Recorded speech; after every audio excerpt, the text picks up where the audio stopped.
Warga Wonomulyo, Kabupaten Polewali Mandar, Sulawesi Barat, SE, 36, tewas mengenaskan pada Jumat, 14 November 2025.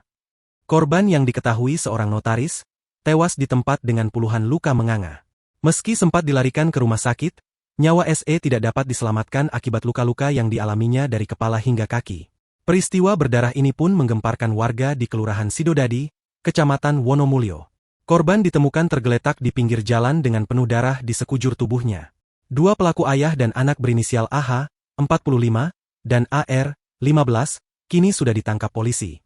Keduanya dijemput di rumahnya pasca insiden berdarah tersebut. Korban meninggal dunia akibat luka di sekujur tubuh, mulai bagian atas hingga kakinya luka, kata Kapolsek Wonomulyo, AKP Sandi Indrajati Wiguna. Korban dengan pelaku sendiri merupakan tetangga rumah. Bahkan mereka masih memiliki hubungan keluarga. AKP Sandi mengungkapkan, korban dan pelaku kurang harmonis sejak 1 bulan terakhir. Sempat cekcok adu mulut, ucap Sandi. Kata Sandi, pelaku gelap mata sehingga menghabiskan nyawa korban karena adanya ketersinggungan.